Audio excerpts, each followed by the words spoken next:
mapagpalang araw po sa inyong lahat. Kamusta po kayong lahat? Sana po nasa mabuti kayong kalagayan saan man panig kayong mundo naroon.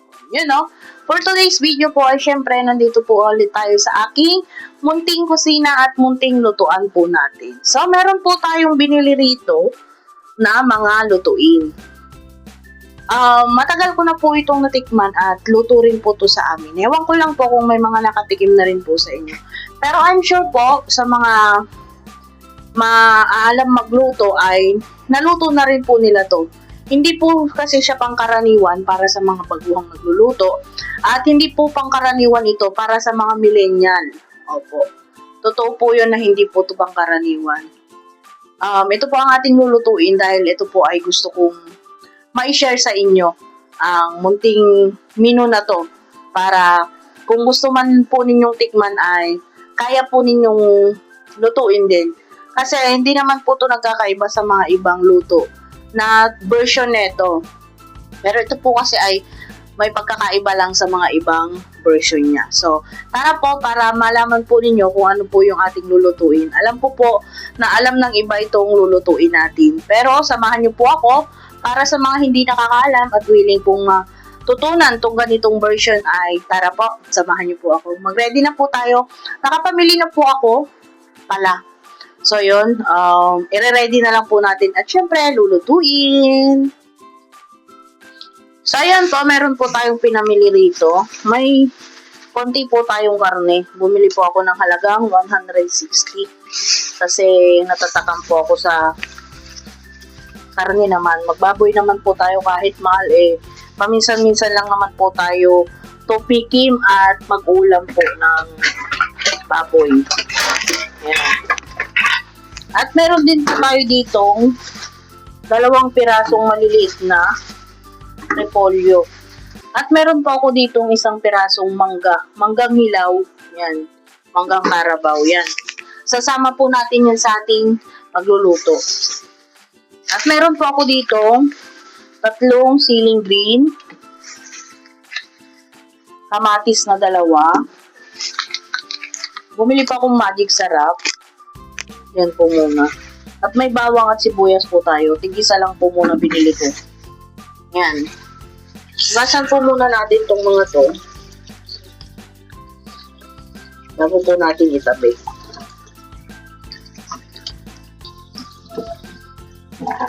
Bago po natin mga gayat-gayatin at balatan.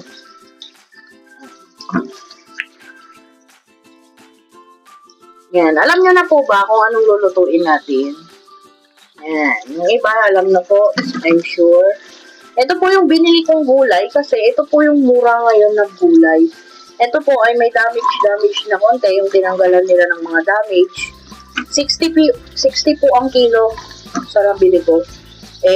Halagang ano po to, 58 pesos. Yan. Wala na po kasing kangkong. At kung bibili ng kangkong, magsisitaw din naman. So, sabi ko, dito na lang ako sa repolyo. Ano, syempre, sa magluluto, depende po yun kung ano po yung gusto nyo igulay. Yan. Magaganda po at fresh yung ating karne. Mapula-pula pa. Mga bagong katay. Yan. Pasan lamang po natin mabuti. Yan.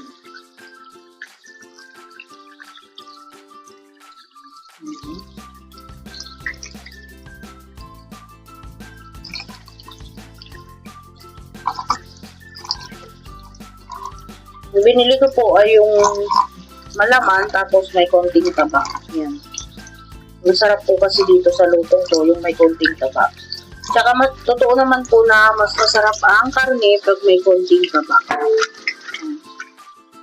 Okay na po yan. Tataktakan na lang natin. At i-ready ko na rin po yung iba natin. Mga sangkap. Tatabi ko po muna to. Yan.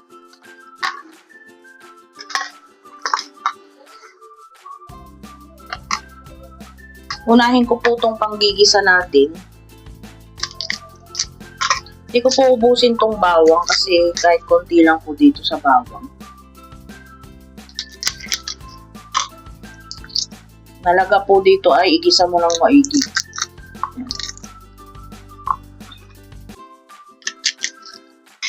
Yan, okay na po tong bawang natin to.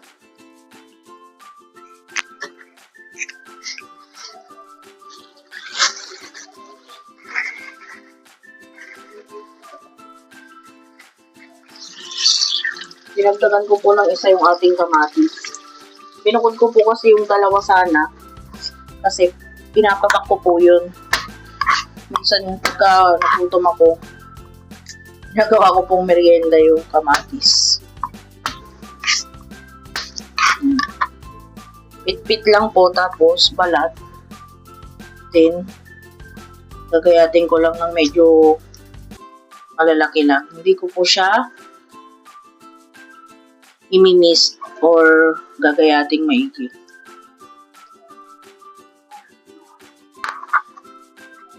Ako po, basta napit-pit, kahit hindi po siya gayat maigi. Ayan, okay na po yan. Malalaki lang siya. Ayan.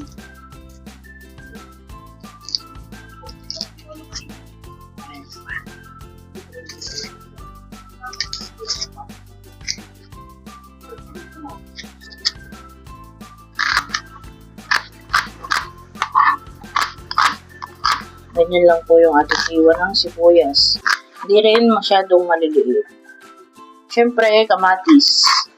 Hindi po mawawala dito yung kamatis. Pero kung wala talaga, wala po tayong magagawa. Okay lang naman kung walang kamatis. Pero, mas malasa po kasi kung meron to. Yan. Yan. So, dahil tapos ko na po itong tatlong to, ito po kasi yung una kong igigisa. Yan. Ito po, naugansan ko na rin. Tatabi ko na lang din po dito. Yan. Ay, mamaya na lang. Gulo po, di ba? Yan. Siset ko lang po yung camera, tapos magigisa na po muna saglit tayo.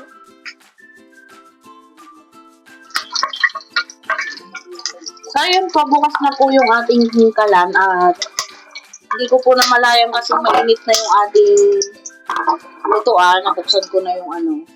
Nilagyan ko na po ng mantika. So, ngayon, lagay na po natin sibuyas bawang. Ayan.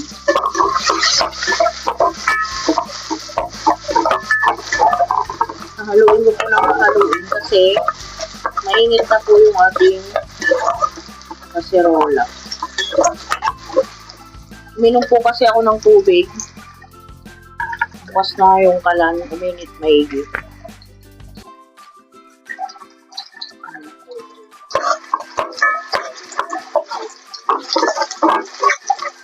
Ayan.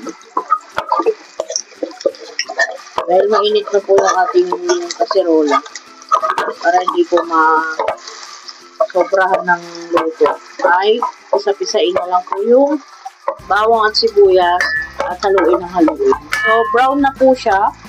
Lagay na po natin yung kamatis. Ayun. Ito po, antayin ko lamang po siyang mag-translucent.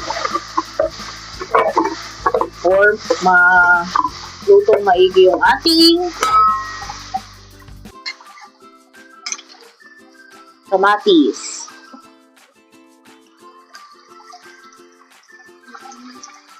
Kita niyo po ba? Yan.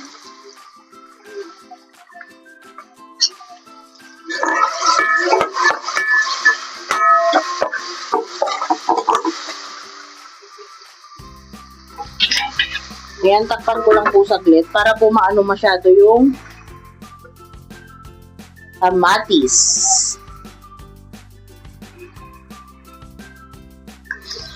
Titignan po natin yung kamatis kung okay na o hindi pa. Ayan.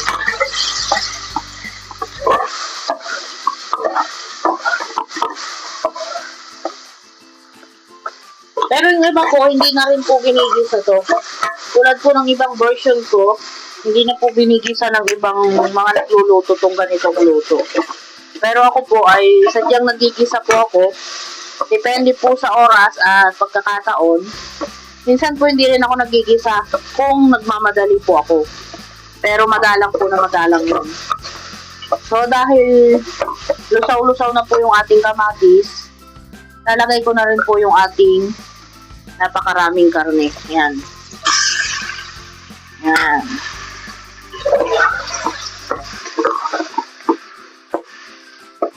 At dahil nagigisa po tayo, maglalagay na po agad ako ng patis. Yan. Para lumasa po yung ating pork. Yan. Timplahan nyo na lang po yung hindi magmamaalat. At syempre, lalagyan ko na po ng paminta. Paminta lover po ako, kaya nasa inyo po yon kung gaano karami yung inyong ilalagay. Yan. Hahaluin lang po natin, then tatakpan po natin to hanggang sa yung sariling katas ng ating pork ay lumabas. Yan.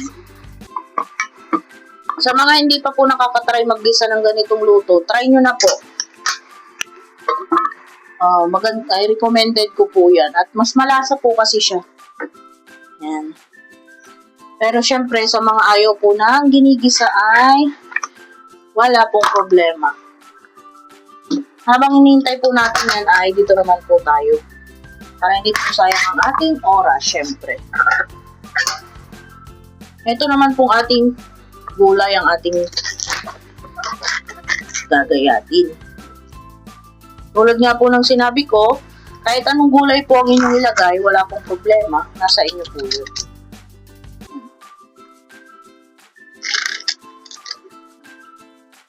Tatanggalin lang po natin yung tigas sa gitna.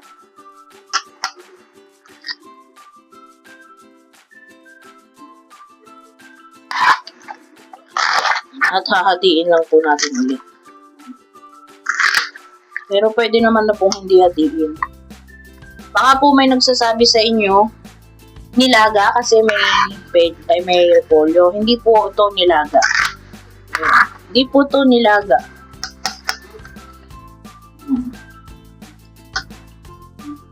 Tapusin niyo po tong video para po malaman nyo kung ano pong luto ang ating gagawin. Ayan. At syempre, pa-share na lang po at pa-like. At pa-comment po kung nakatikim na po kayo ng ganito luto or putahe. Ayan.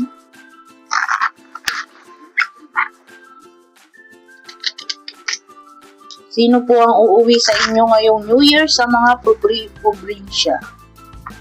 Kami po ay hindi pa po namin alam ni Kuya Lito. Pero plano po sana namin.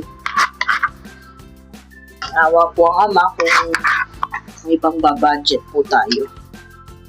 Yan.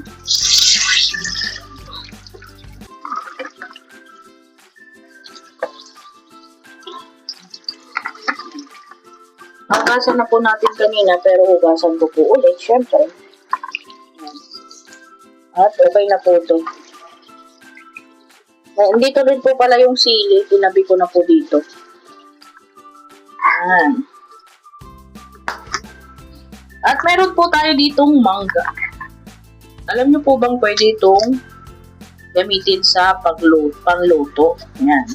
Sa mga hindi pa po nakakalam, sundan nyo lamang po itong video natin na to.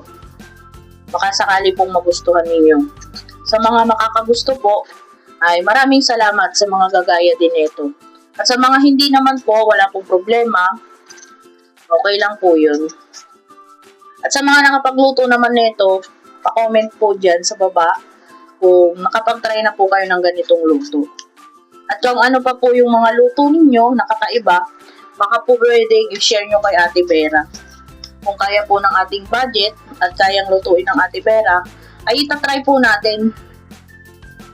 Yan. Lalong-lalo na po kung hindi ko pa po na-try yung mga ganun po tayo. Yan.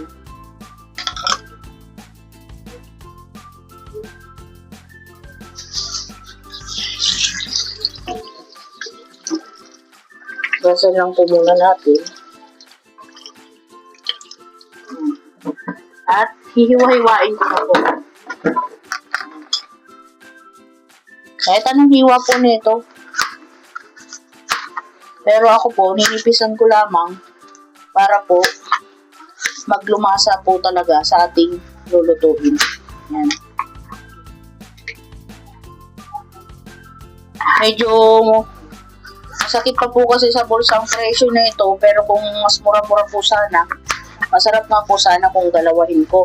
Kaso, okay na po to. Dahil alam naman po ninyo na budget lang po ang ating minimum. Kaya nga po dinamihan ko ng gulay para po makailang kainan po ulit kami ni Kuya Lito. Kasi itong ganitong putahe, hindi naman po panisin. Yan. Kahit po may sabaw or sabihin niyang may kamatis, hindi po ito panisin.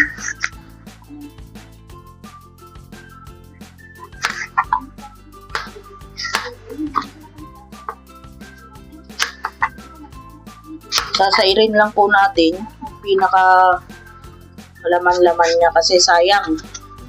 Bukod po sa pricey, ay masarap po kasi ito pag naglasa na sa ating lulutuin. Yan. Hindi ko na po ilalagay itong pinakabuto. Okay na po yung laman. Sinaid ko naman po maigi.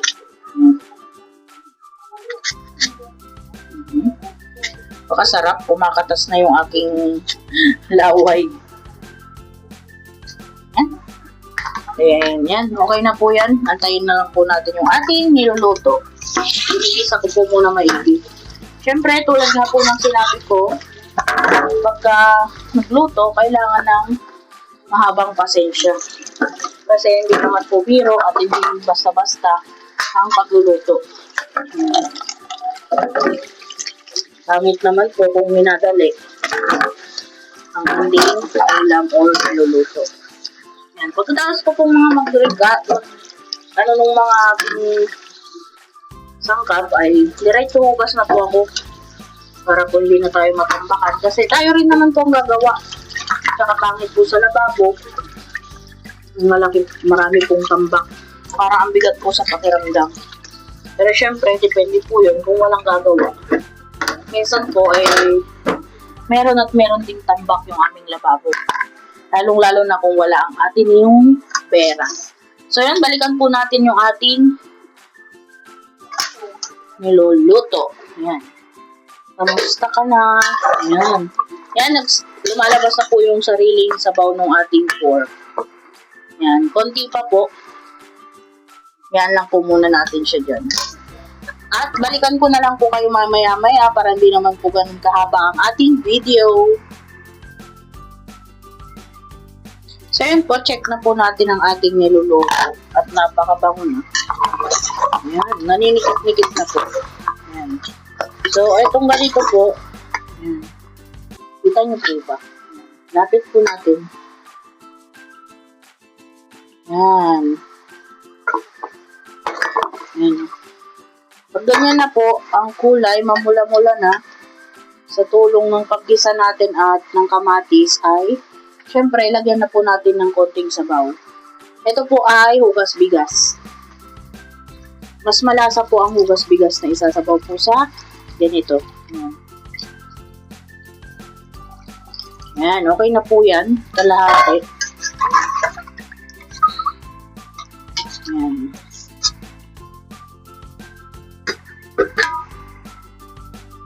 Hindi po ata masyadong yan, hindi makunat yung ating pork. Yan, hindi po. Dahil po hindi naman masyadong matigas yung ating pork, lagay na po natin agad yung mangga. Yan. At ang ating siling green. Ilalagay po ako ng konting magic sarap. Konti lang po. Optional lang po to sa may gusto lang.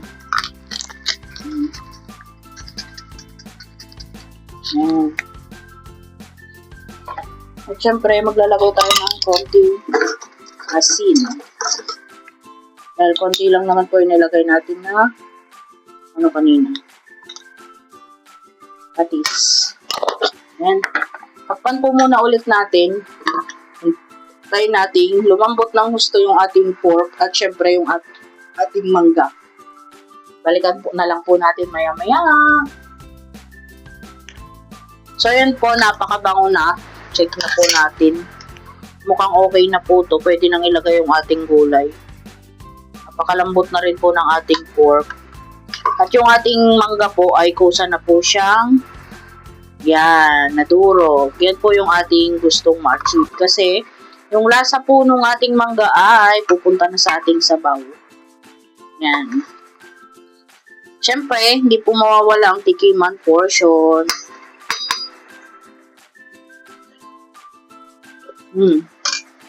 Okay na po yung lasa. Yan. Lagay na natin yung gulay na marami. Huwag kayong mag-alala, sadya pong dinamihan ko yung gulay. Kasi, para ilang kainan po namin to. Yan.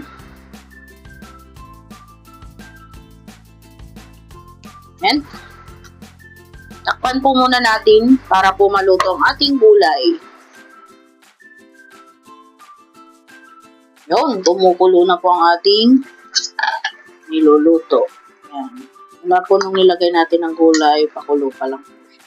Pero, para hindi po ma-overcook ang ating gulay, babaliktad ko po yung gulay natin para yung nasa taas maluto.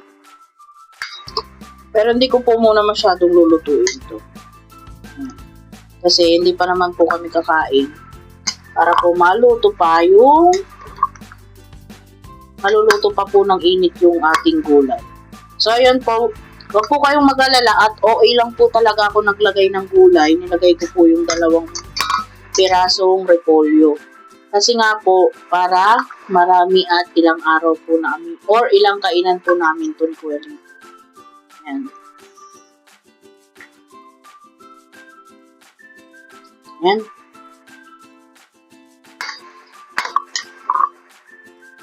Kayo po, nakapag-ulam na po kayo ng ganito. Yan, isang kulo na lang po at pwede na po nating i-off yung ating kalan. So, ito na po, luto na po ang ating sinigang sa mangga na baboy. Yan. Ang ating pinangluto po ng sinigang at pinang-asim ay mangga po. Hindi nyo na po makikita dyan yung ating mangga kasi nadurog na po siya. Ang lasa po niya ay nasa sabaw na. So, ayan na po ang ating ulam. Ano pa pong ginagawa nyo? Luto na. Kain na po tayo. Salamat po sa inyong panonood lagi at pagsuporta. Pakishare po ang ating video. Maraming salamat po. Ingat kayo lagi. God bless us all. Kain tayo.